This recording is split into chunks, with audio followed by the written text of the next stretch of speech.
그다음, 예즈덤은요, 예수님의 지혜를 닮아서 키와 몸과 모든 것이 누가복음 2장 52절 말씀에 근거해서 예수님을 닮아가는 자녀를 만들자, 아이를 만들자, 우리가 되자. 그래서 우리의 모델은 예수님이잖아요. 뭐 어느 누가 랍비가 대단해도 예수님보다 더 큰 모델이 없어요. 그 예수님을 닮아가자. 그래서 예수님 플러스 예수, 이즈덤에서 예즈덤 이렇게 이름을 붙였습니다.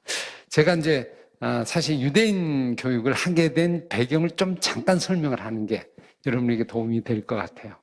제가 이제 학교에서 가르치는, 신학교에서 가르친 일을 한 십몇 년간 쭉 하고 있고, 또 이제 해왔고, 그 다음에 성경을 가르치는데 관심을 가지고 있었는데, 제가 성경을 가르치면서 학생들과 가르치고 목회자들도 가르치는 일들을 월요일마다 한 제가 20년 쭉 해오고 있거든요.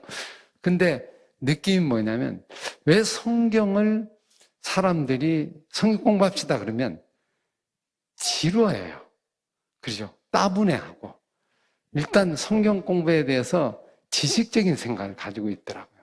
그래서 말씀이 우리 삶 속에 들어가야 되는데 이게 잘 안 들어오는 거예요. 그럼 왜 그럴까? 이 성경이 살아있는 하나님 말씀인데 왜 성경 공부하자면 애들도 지겨워하고 힘들어하고, 떡볶이 먹으러 가자 그러면 그냥 떡볶이 먹으러 그냥 가고, 그죠?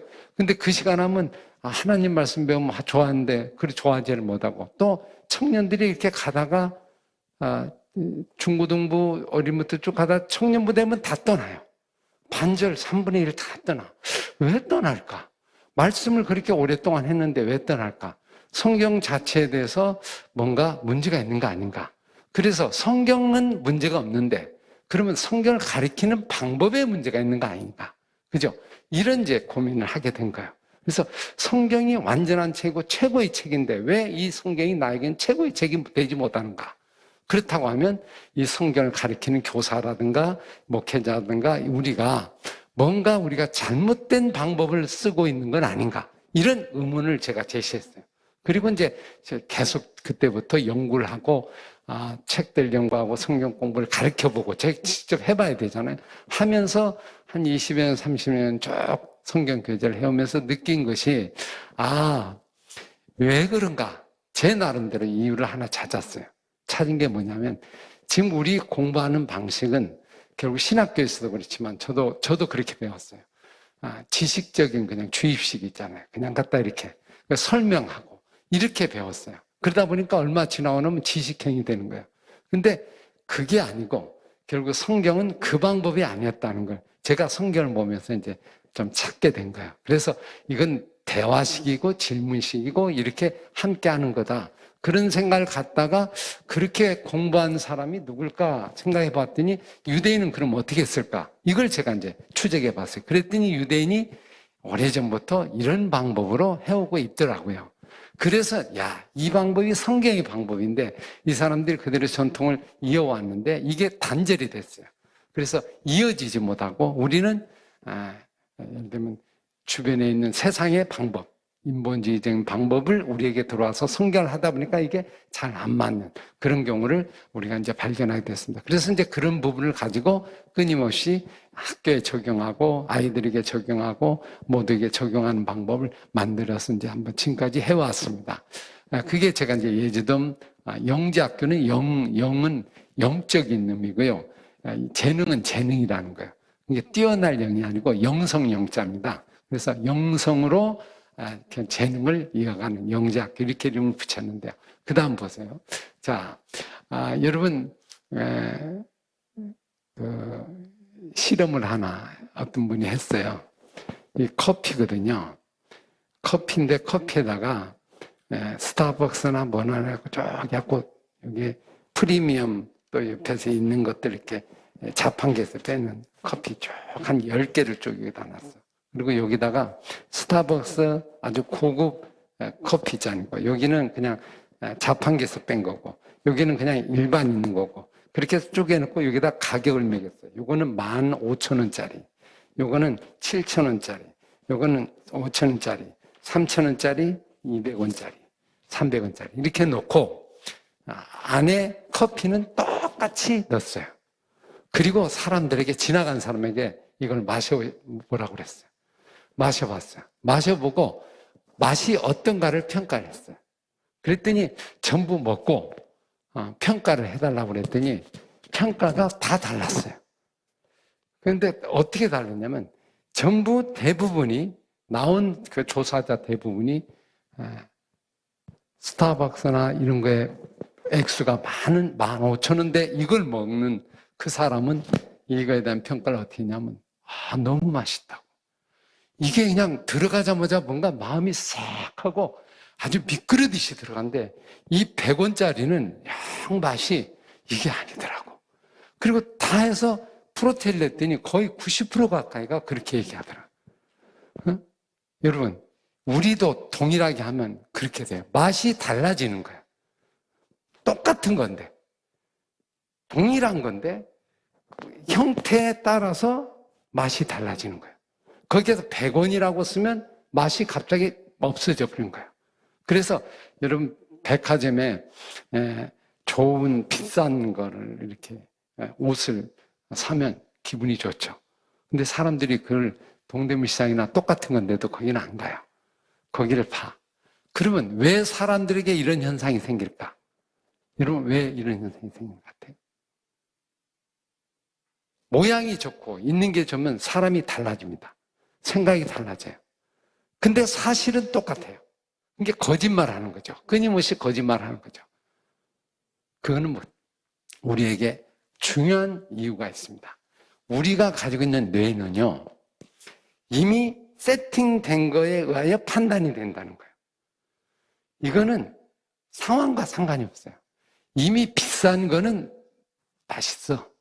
그죠? 가격이 있는 거는 좋은 거야. 이것이 이미 세팅이 돼 있어요. 그러면 맛 자체가 달라지게 되는 겁니다. 전혀 달라지게 돼요. 그죠? 근데 가격이 저렴하다, 싼다. 그러면 이건 맛이 없다. 그럼 우리 마음속에 이미 뇌 속에 뇌가 장착이 돼 있다는 거예요. 그러니까 뇌가 거짓말을 하는 거예요. 사실과는 상관없이. 그게 이제 보통 우리의 사람의 모습이죠. 여러분도 이제 공감하게 될 겁니다. 예, 왜 그렇게 되냐? 그럼 우리가 가지고 있는 생각과 프레임과 이 생각이 일단 첫 번째 문제가 있다고 생각하고 접근해 봐야 돼요.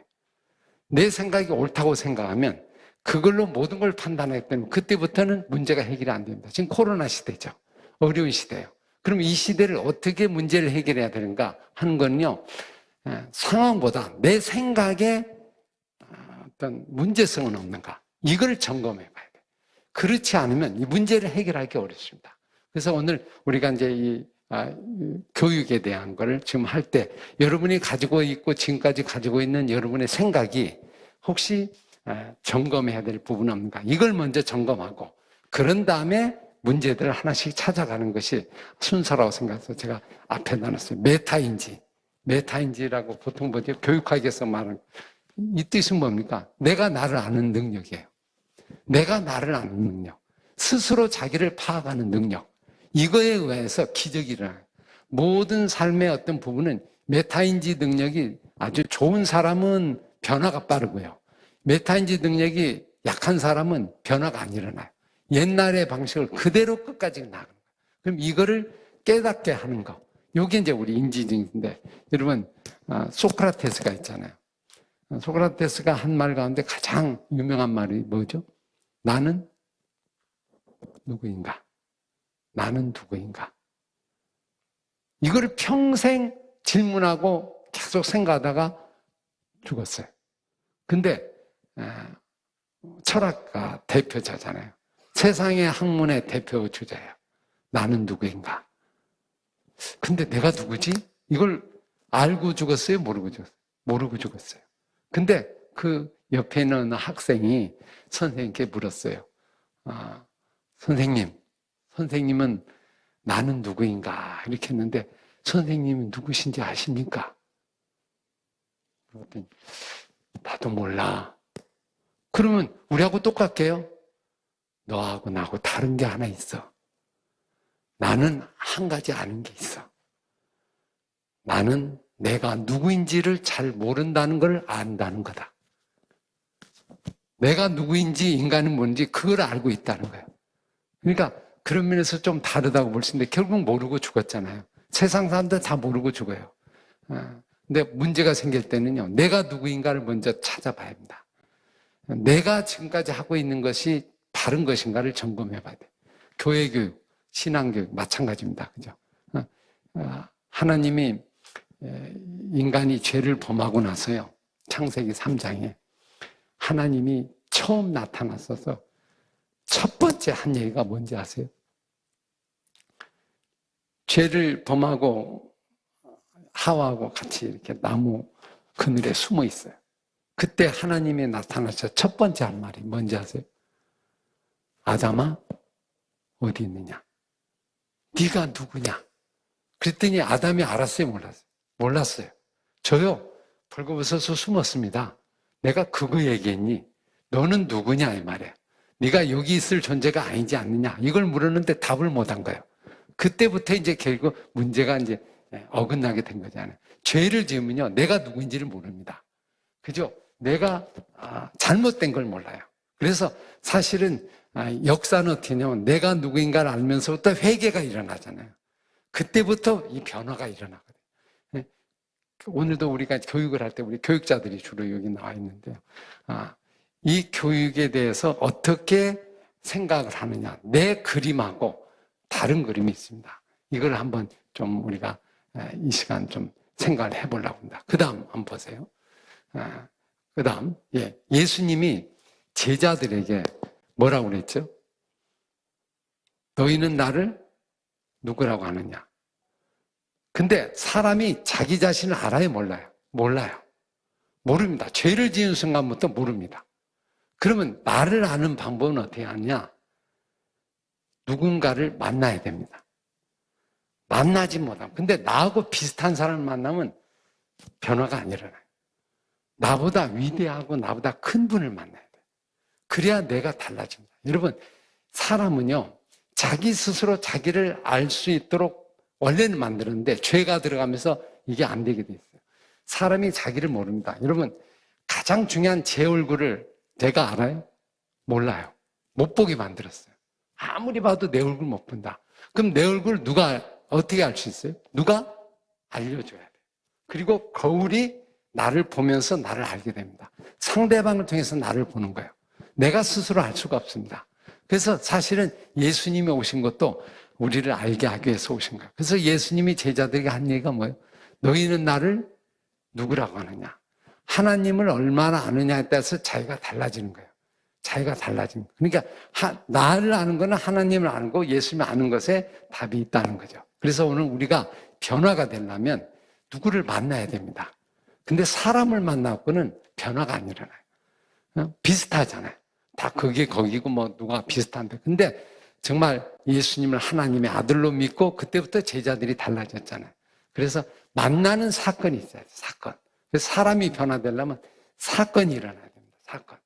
사건이 안 일어나면 절대로 변화가 안 나요. 그래서 이게 4개의 프레임이 있는데 이거 아주 중요한 프레임인데요. 제가 강의 처음부터 마지막까지 이걸 가지고 이제 끌고 가려고 합니다. 여러분, 관점, 내 가지고 있는 본질, 이 생각이 바뀌려면 뭐가 바뀌어야 되냐면 사건이 바뀌어야 합니다.